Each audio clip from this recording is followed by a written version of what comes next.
Hey everybody, I wanted to show a flip of the month of May. Also, since the last time I shared a flip, I didn't have her. This is the BDS Janet Leather and it's in the size A6. Dash, so it's like transparent, and then the texture dashboard is from Queen City Design Company. You can find her on Instagram, and I also have a discount code. This is my this is just my overview where I just put important dates that I make sure that I won't forget. So I kind of put future appointments so I don't forget that they're coming up, and these are just important dates as the dates actually happen. And then I have a list for a must do versus an inbox. So I really don't use inbox. So I have my must do list and then my delegate list, which I need to check those off. And then this is all the same. And we get up on like my monthly section. I've been going back and forth on, and this thing just moving. I've been going back and forth if I'm going to actually keep my monthly overviews or my month on 2 pages in my planner once the month passes. And I think I am, because I like being able to just look back and see all that has been done, all that I did. And I just like the way that it looks. So here is June, which I'm still in the process of updating and putting in appointments and things, my routines, as well as things that made me smile, made me feel good or happy. And I think that's kind of like a version of like a gratitude list. Some people do daily gratitudes. This is my daughter's section, which has slowly changed, especially as the end of the school year has happened. For her, she's currently out of school now, so as you see her May, it was crazy, but then it was over. I do use an inbox for her things related to like very important things versus things I just need to do as a mom. This is an insert. That's a new insert with Plan with B, and I really like it. This is where I was tracking other things, and I like the breakdown. This is also Plan with B, and I think I actually printed the checklist on the back of this. These are 2 different inserts. I just printed them this way, and then each week I did my to-dos or what needed to be done.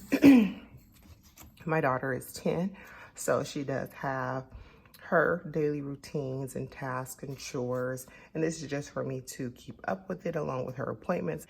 And I did complete the academic year with still using SM plans. I want to say she calls it her, it's not called an academic log. I don't know, it's called something, but it really did work for that second half. So once the kids return to school after Christmas break, things kind of slowed down, which yes, this is slowed down because it was beyond crazy. It was crazier than this. This is just my routines, and my cleaning routines, which I just use loosely. I go based upon what needs to be done at the moment, and then along with things that I attempt to do daily, like washing a load a day. This, I kind of did good with keeping up until like that 3rd or 4th week of the month. And I think I mentioned this in my last video. Anyone else have where things get a bit hectic towards the end of the month, and I find that I don't, and not that I really care, because I really don't care, but that I don't necessarily fill in and track everything when especially that last week of the month. But anyways, this is a monthly plan by SM Plans, which I still need to fill this in because a lot of these things actually are just like in progress, which I do still write that in. And then so when I'll put it over for June, I'll know what things I still need to work on. And during the summer, I go through this process of just like decluttering my daughter's whole entire room, because it's just stuff in there that forget is there, you know, or she's not playing with anymore, as far as toys or just clothes that don't fit and things like that. And this is just a ongoing like to buy list. This is just like the household part part where I just have like returns, things I need to buy. As I buy it, I cross it off with a highlighter for returns. I don't know if this was for you, but I forget. I'll just have it in the car and forget to return it. So I started writing it down. Very loose snapshot of just typical groceries that I buy and or need to buy for the household. I don't know why, but I'm already mentally like thinking of things for the holidays. And then here's my self-care section. This is my tracker for the month. I did not finish. I said that last week. I know this stuff, and I will fill in the dots because I suffer from migraines and my neurologist does ask certain information. So I will fill it in. So when I have appointments, I'm able to reference it. And something that I have and also be keeping up with is my self-care. I really have been doing good, I would say better with my self-care when I've been tracking it this way. So that's that. That's my period tracker. Work, which I still need to update. My daughter's health, which I found this to be easier to keep up with and just to have like an overview. I have like our physicals and medications and things like that. I have it all written down because it's all too much to remember. This is my self-care section. What I was doing was filling in hearts in the sections where I had self-care, but as you saw on my monthly tracker that I did have a lot of self-care days, I just didn't fill it out with the hearts. And these are just my little things that I like to do for myself for self-care. And this kind of goes into my actual plan. So I have my daily breakdown as far as plans, and I will be filling in and writing down. This will be like for my weekly and monthly, kind of like plans and resets. I love, and this thing is just moving. I love freebies. So when I come across different accounts in the planner community, ones that are freebie that I actually would like and enjoy, I just write it down. Little section for sticky notes and just little notes if I don't want to take up a whole insert to write something down. So these were the inserts that I used for this this month. They are SM plans. I used the weekly and the daily and found it to work really, really good actually for what I had going on, which you see is a whole lot. And then this actually will be for next week. I'm not sure if I'm gonna still use this format, but we'll see.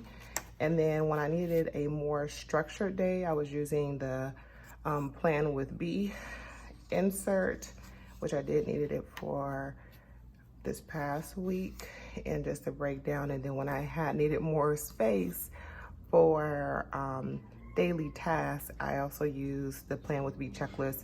And this is still another part of my self-care, but that being tracked. And this is I was tracking my food intake because I realized with working from home, I don't know if anybody else experienced this, I wasn't eating. I would have like one meal and maybe a snack a day, and it just, that's not good. So I was using those inserts to try to track, make sure I was eating, just get back on track with eating. And this is from Vienna Ortiz. I have a code if you would like that, and I want to say it's Danny10 as well. This is just the miscellaneous section. For instance, I have like a little pull out that I wrote, just different. If you're into printable inserts, depending on the size of the insert, you can scale down and scale up the inserts, and then just notes, various notes. I have my list section. And YouTubers that I watch and like. And I want to say that's about it. Yeah. Instagram cleaning accounts. There's some at the back of my thing. And someone had asked about these. They're just little pull outs and little reference guides. And I may have showed this one already. So it has this little transparent sticky, and it literally is some paper on the back that, and like a die cut. And then this one is a pull out as well, and it's from Gigi Plannery. You can find her on Instagram. And then also I just printed out on the back, and yeah, so they're just nice little reference guides. And thanks for watching.